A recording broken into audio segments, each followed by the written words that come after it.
Running a business comes with a lot of what ifs, but luckily there's a simple answer to them. Shopify.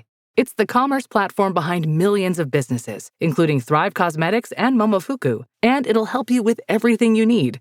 From website design and marketing to boosting sales and expanding operations, Shopify can get the job done and make your dream a reality. Turn those what ifs into...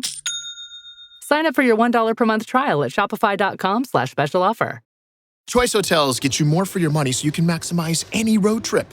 And as your vacation maximizationer, I'm going to make sure you hear the maximum sizzle of Comfort Inn's free hot breakfast. Let's get real close.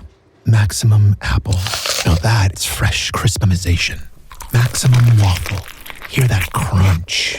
And that's maximum coffee. Oh yeah, that's the pour I'm talking about. Breakfast maximized before hitting the road. Check into more. Book direct at choicehotels.com. This episode is brought to you by Progressive Insurance. Fiscally responsible, financial geniuses, monetary magicians. These are things people say about drivers who switch their car insurance to Progressive and save hundreds. Visit progressive.com to see if you could save. Progressive Casualty Insurance Company and Affiliates. Potential savings will vary, not available in all states or situations.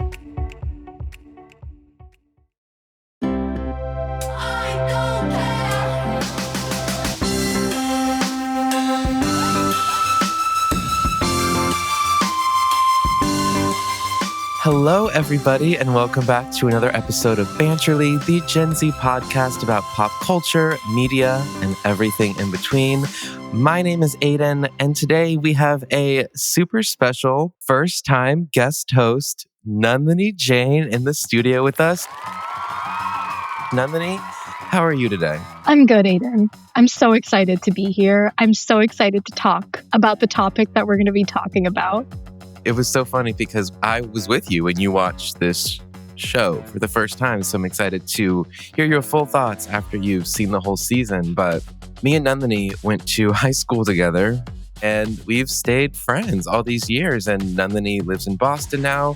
She's going to be moving to New York in the fall for graduate school. So exciting. I'm so excited. I have been deep in the apartment search right now, which is, I think, the hardest thing about moving to New York. Oh, God. Stressful. It's stressful. The only thing keeping me afloat is knowing that I'll be living next to you. Every apartment that I'm seeing is right next to yours. I'm like, thank God for that. So excited to have you up here. We can meet in the park. We can do a casual little coffee run and then get back to work. I think that it's so rare to be so close to your high school friends. The people who I talk to are not as close as we are. And it's such a blessing. I think it's so beautiful that we grew and changed so much throughout college. And for some reason, we're even closer than we were 5 or 6 years ago, even though we're completely different people. Literally, we've seen so many different parts of ourselves and so many different transitions. It's beautiful, and I'm so excited to have you here. Me too. Thanks for having me.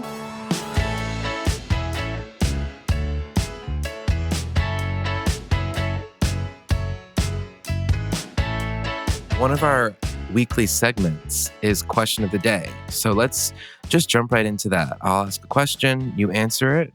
Bada bing, bada boom.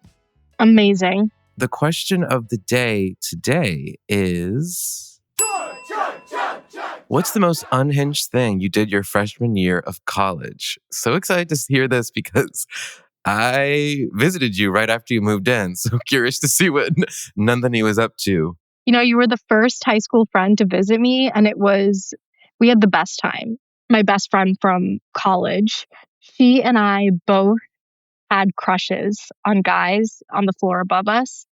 And there was only one water fountain in our building. And so we would always have to go to that water fountain to fill our water bottles. We were actually crazy, and we didn't like to use our communication skills. So instead of actually talking and sharing our feelings, we would just make trips to the water fountain in hopes of seeing them random times coming down because they were on the third floor, we were on the second, and we were like, they have to drink water at some point. Like, oh, you finished your homework? Let's go to the water fountain. Showered? Let's go to the water fountain. Like, we were actually crazy. We were 18 and unhinged. Wow. Oh, that's a good story. I feel like I wasn't super unhinged in freshman year. A big part about being an NYU student, and I think this wasn't just NYU, but it was more prevalent in NYU, I think, because we had less house parties and people would just go to clubs and bars. So having a fake ID was somewhat necessary. And so I invested in one, I think September or October of my first year, and I was the first out of my immediate friend group that had one. So it's not like we could go to bars together, but we could buy alcohol. We could drink in the dorms. So basically, I would be the one that would buy alcohol. And the transportation device, the bag, the getaway bag that I would use was this fake Goyard tote that I purchased on Canal Street. And it was just because everybody and their mother had one at NYU. Now, I was familiar with Goyard, but it's like a brand that you can only buy at the store. And there's no store in St. Louis. So it was few and far between to see one. And I would use that bag to carry the alcohol back to my friends' dorms. And we would go to this one place. And the first time that I went, I was so scared. This isn't even unhinged. It's just like an everyday thing. But I was so scared to use my fake ID. I was like, oh my God, I'm going to get arrested. Like, I was so terrified. And then I went in. Everything was fine, but I didn't know what to get because I didn't know alcohol at this point. And so I go and I'm looking at vodka and I just see one. I was like, there's so many options, but I see one. It's $10 and it's bottled in St. Louis, Missouri. So I see that as a sign.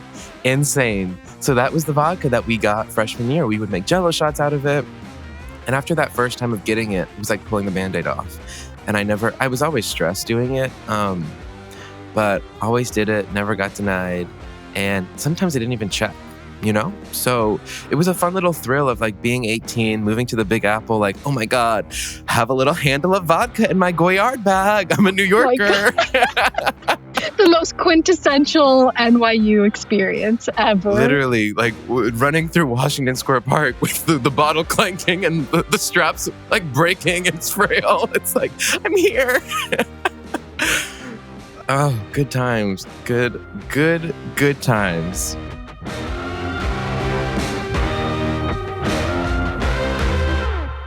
On the topic of unhinged college experiences, though, today we're talking all about Overcompensating, the new Amazon Prime Video comedy drama created by and starring Benito Skinner. Do you have a girlfriend? No.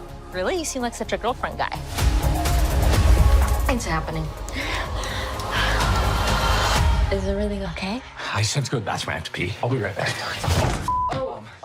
Now, this premiered May 15th, and it is loosely based on Skinner's own college experience, but it follows Benny, the main character, played by Benito, who's a closeted former high school football star, valedictorian from Idaho, and he enters his freshman year at the fictional university Yates. It follows him meeting his friends, roommates, love interest, trying to come to terms with himself being gay. He's rushing for a secret society. And it's just a funny show. And along the way, we meet his best friend, Carmen, played by Wally Barham, who's this very quick-witted, very nerdy, very awkward, but very loyal friend. Grace is his older sister, played by Mary Beth Barone, who's also at the school. Peter, played by Adam DeMarco, who you may remember from White Lotus Season 2, is Grace's boyfriend and the leader of the Flesh and Gold secret society that Benny is trying to join. Miles, played by Rish Shaw, is Benny's frat brother and crush. And then the star of the show is Carmen's roommate, Hailey Marie Matthews, played by Holmes. Funniest show I've seen in a long time. I know we watched it together. I got to see your preliminary thoughts, but as you continued, what'd you think? I was gagged. It was so good. I love this show. I think that the topics, the humor, it all worked together so well. And I really like how they went in on a different storyline for each character. each individual. And I feel like that gives a lot of room for the viewers to appreciate the character development if we get a season 2, and also just through the first season. I love that it was awkward and cringy. I think that gave it authenticity. It was such a fun and easy watch. And even watching it for the second time when we started it together, I was noticing things that I did not notice the first time and laughing harder than I did the first time through. And it just felt very relevant to now. And even though they took a lot of elements from like the early 2000s, whether it was like fashion choices, them using like Facebook and Reddit a lot, but it still felt very like Gen Z, and like this could have been a journey for people that I knew in college. Like these weren't some out of this world storylines that it was just unbelievable. Like, no, these are all very real and very raw experiences that I've had for a while. And I've loved Benito Skinner for a long time. So it's nice to see him get his flowers and be on this main stage. And we'll get to Hailey Marie Matthews in a little bit to really dive into her. But Carmen, I was surprised that I liked her so much. I thought, oh my God, you're so relatable because you're so awkward, yet you're so funny. And come to find out that Wally, the actress who plays her, was supposed to just be a writer on the show. And then she really resonated with the character and she was like, Benny. And Benny was like, Wally. And they were like, yeah. She did a fantastic job. It was amazing.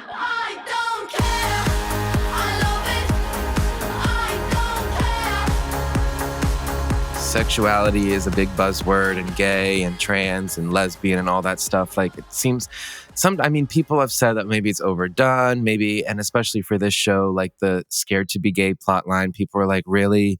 Again? What are your thoughts on that? I think I get it. I get where those people are coming from, but at the same time, it's like commonality in all these shows just is an accurate reflection of the world. Like, I think that this afraid to be gay storyline is something that happens all the time in real life because of the way that society sees this topic. And so I don't think it was tiring in this particular show. I think they did I think they showed that issue in a really creative way. And it's so common that it makes sense that it's everywhere. Yeah. I think people get caught up in their own little bubbles and they're like, oh, well, being gay, like, come on now. But like, no, we have to think about one, this is Benny's own life. So he's writing about his own experience. So let's not discount that. And two, if he's from Idaho, like, we were lucky to be in a pretty liberal environment growing up in St. Louis, but there were still people in our high school. Like, it was the best high school to be gay. And there were still people that did not want to be out in high school, which is totally fine. But you can't be like, it's 2025. You never know what someone's dealing with at home, what their parents feel like, the pressure from family or friends, or if they're in the sports world, especially. Ugh, like, that is just so toxic to begin with. But I thought the storyline with Benny liking Miles, and it turns out, at least at this point, Miles is not into him in a romantic way, was so... I felt very seen watching that, because my first time that I had that moment was in high school, actually, where I would talk to this... Like, when you're looking at it, when you're in it, you're like, oh my God, you like, kind of like what you were talking about in college, like, oh my God, he dropped his pencil, he likes me. Like, you overthink everything. And like, this person, we would talk into the wee hours of the night about like personal things. And every time I would see him on campus, there would be like a little smile. And like, I was just like, oh my God, like, he loves me. Literally. And then like a couple months into us, I'm not even going to use the term talking, because we weren't, we were just friends. It's like, it's a gay person's struggle. Like, is he a friendly straight man or is he gay? He got back with his ex-girlfriend. Oh my God. He got with a girlfriend that he was with for quite a bit after that. So I was like, well, damn. So I see you, Benny. I had my Miles back in 17. I had my Miles. I think that this whole idea of overcompensating, how every single person, every single character had something that they were overcompensating for, whether Benny's overcompensation, pretty obvious what he was trying to hide. Carmen was overcompensating, I felt, because she was trying to mask the pain that she felt about her brother and trying to kind of create this identity outside of being a sister. Being confident as you enter this new space for the first time, you're going somewhere where no one knows you. You have this opportunity to have a fresh start.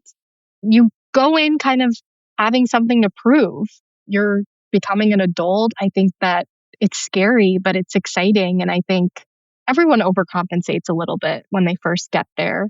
Did you remember anything how you overcompensated for anything in college or even high school? That's an interesting question. I think my independence. Maybe the way that I grew up or just the way that I was raised, the way that we were really sheltered in high school. Our high school was a very sheltering experience. We were in a bubble. I think that sometimes it felt like maybe I couldn't do things on my own. There was this fear that because we were so sheltered, but there was this fear I sometimes had that because we had this help, this aid, we were in such a privileged position that I wouldn't be able to survive in the world on my own. I would always need to rely on someone. And so I think in college and even now, there's kind of this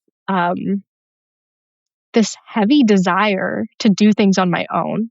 Sometimes that makes it hard to ask for help because I just have this thing where I want to do it on my own. I don't need anybody else. I want to prove to myself and everyone else that I can do all of this on my own. What about you? Whoever's listening to this has to put themselves in the shoes of an 18-year-old who just moved to New York City. An Yes. 18-year-old. Yes. But I was a little bit self-conscious about the fact that I was from Missouri, especially because, I think that's why I'm so gung-ho about St. Louis now, to almost to an annoying way. Still very proud of the fact, but I think coming to NYU, where most people are from like LA or the tri-state area or some cool country across the globe, and they're like, "Where are you from?" Like, Missouri, St. Louis. And like, where's that? Like, and me and Maya have talked about it before on the podcast about like people are just so judgmental about the middle of the country, and that's their issue. It's not has nothing to do with me, and I'm so grateful for my upbringing in St. Louis. But I think there was a lot of trying to like. Probably part of the reason that I purchased a fake Goyard bag was to try to like and not that I do have a lot of like nice things that I had prior so it wasn't like I need like, I don't know how to describe it. I think I just was like, oh, let me make sure I got to bring the Gucci sneakers to NYU. Not that anybody should judge you for where you're from, but I think in that first semester, there was a lot of like, how am I going to stand out? Like, and not stand up, but just like, and make up for because I'm so shy. I want to make up for being shy. I want to make up for being from the Midwest, going to this big school, this big campus. Yeah, I don't know. I've never really put that together until now, but I think that kind of makes sense. I think that completely makes sense. Yeah, but I don't do that anymore. I really couldn't give two rats' asses about what anybody has on their wrist, on their shoes, or around their what's on their shoulder, whether it's a tattered foulard or, if it's like just a vintage whatever. Like, that is so real. I think it took a while, but realizing that everyone's thinking about how they're being perceived. Like no one's looking at you as much as they're looking at themselves. Literally, I wish I could tell younger Aidan, nobody care, especially in freshman year of college. Everybody is so in their own head about, oh my God, I can't believe I said that. Oh my God, I can't believe I wore that. Oh my God, I can't believe I didn't go to that party. I went to this, like, no one cares.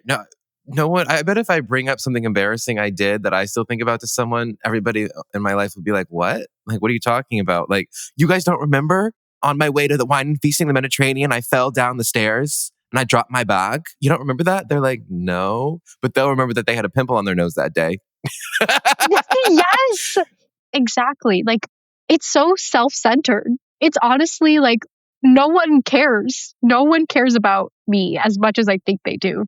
They're thinking about themselves in the same way that I am. They don't have energy to look at me and the billion other people on this campus. Like, I completely agree with that. That reminds me of another thing I thought this show handled well was showing how lonely freshman year can be. It is so lonely for everybody. Benny had his moments where he was alone and crying. Carmen did, Hailey Marie Matthews did, like even Grace, his older sister, felt very alone even as a junior. As I'm talking about it, that's another reason I overcompensated was through my social media, because I called you the first night after I moved in and I was like, oh my God, this is horrible. Like, I'm so lonely. This is going to be so hard. But my Instagram story saw me at the Whitney Museum, me in Washington Square Park. I was thriving. But then my private story saw me sitting alone in my dorm with no friends because I hated the people that I was with those first few weeks. Oh my God. And so overcompensated through that. Yeah. College is so lonely. They really picked out those high moments, the fun that you can have, but also the low moments where you can be down bad crying at the gym.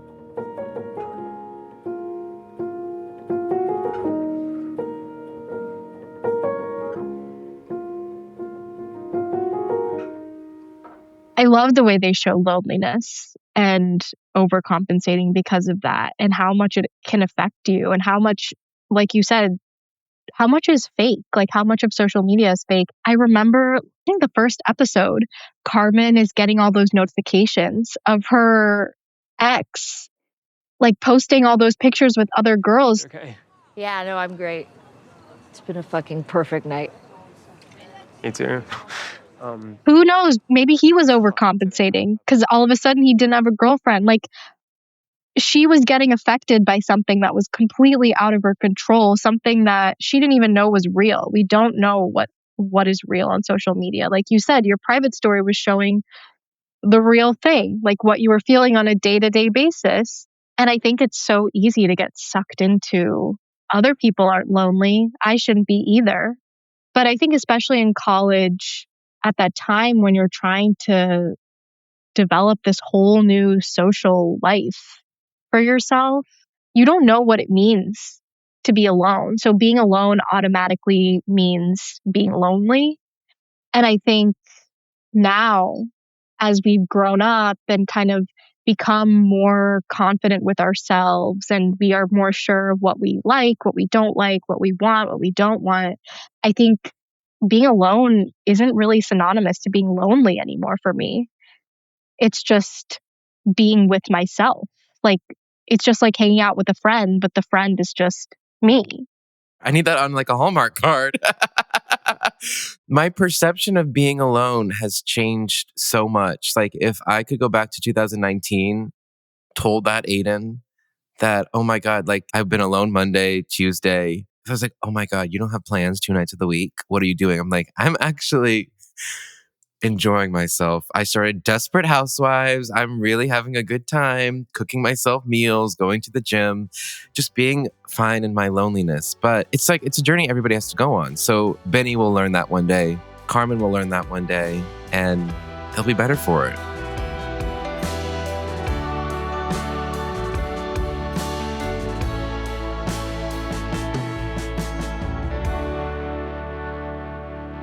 Should we lighten it up and talk about Hailey Marie Matthews? Absolutely.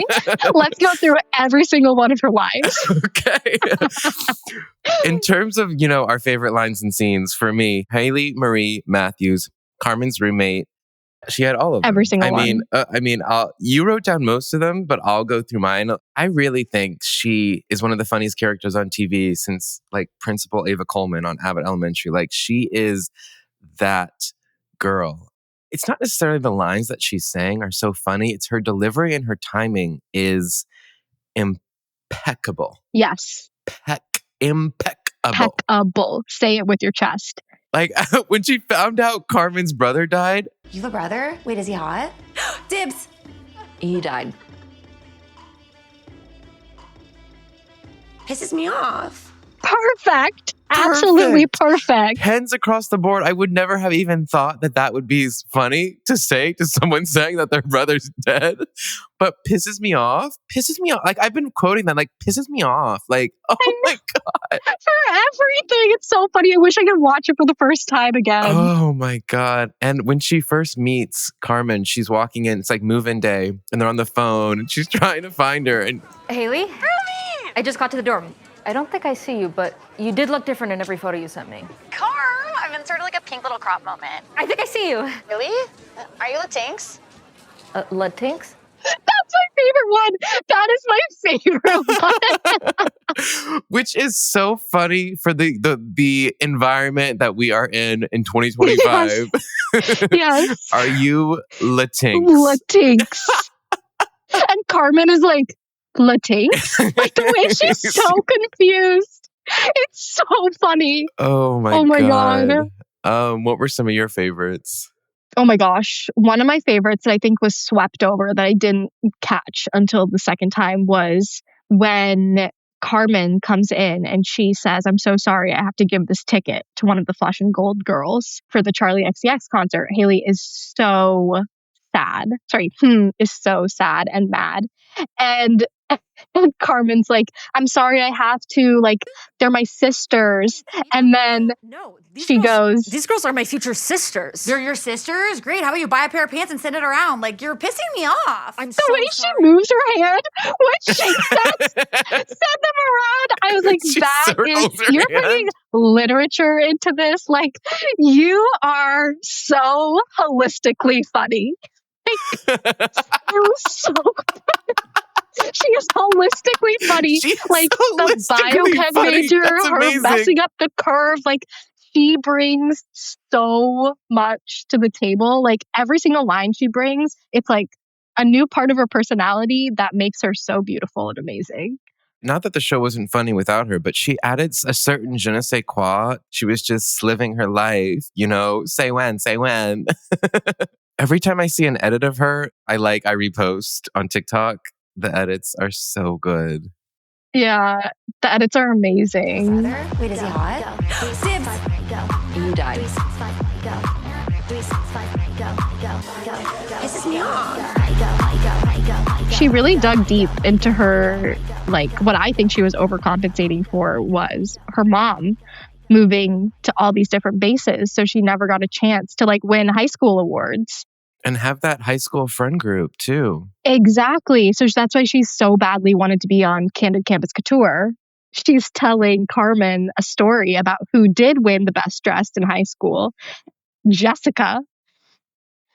Jessica walks in and go, I'd be like, cute dressed Jessica. And then she'd turn around, turtle backpack. Like, hey, girl, what story are you trying to tell? And she goes, hey, girl. Oh my God. God, this show is so funny. And I'm sure if I watch it the third time, we'll say something else. Like, the beauty of shows like that, where it's not all out in your face. They're so quick. I appreciate quick humor so much because it just shows that you're more of a talented writer or improver, because a lot of this was improv. It's so impressive. For being such a new show with kind of up-and-coming comedians, they got some big names to be a part of it. Oh my gosh, yes. Megan Fox, who's on Benny's poster giving him advice. Hi, Benny. You definitely heterosexual stud. I think it's time. Benny, wait. Are you sure? Because that's a really big step and you can't unring that bell. Should we try one more time? Yeah. Charlie XCX, whose soundtrack is playing after every scene. Like, every single scene. Like, I didn't even know she had a discography this long. Me neither. She is being, like, funded. Her life is being funded from this show. It's just such a relevant show. Like, everything is just so relevant, whether it's like the Latinx joke, these celebrities. It's so flippin' funny. I am hoping the show gets a second season. Has it been confirmed for that yet? Oh my gosh, me too. It better be. It has a 93% rating on Rotten Tomatoes. If it doesn't get a season 2, I'm gonna riot. Like, why? Like, come on, Amazon Prime. Literally, you gotta do something. What other shows do you have that people talk about? Come on, Jeff.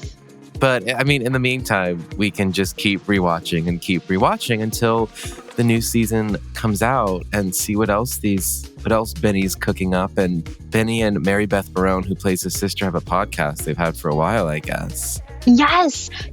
I keep seeing clips, and they actually act like siblings. I love it. They have such good chemistry. Is hilarious, and I feel like Grace wasn't funny. Like, Grace had some funny moments, but Grace wasn't that, like, I feel like next season they need to, like, utilize some of Mary Beth Barone's comedic skills because she is so funny on stand-up and in the podcast. I'm elated. Like, the show just makes me so happy. And I'm so glad that we had this conversation, you know? I like, know. I can't think of Me anybody too. better to have this conversation with. Like, The way we just spent 1 hour dissecting the Literally. show. Like, who else can I do this with? but like someone who's seen you through high school and college and been there for like the beginning and the end and both, like, it's just like, it was perfect. It was perfect. So perfect. And thank you for joining us today. Thank you for having me. This was so exciting.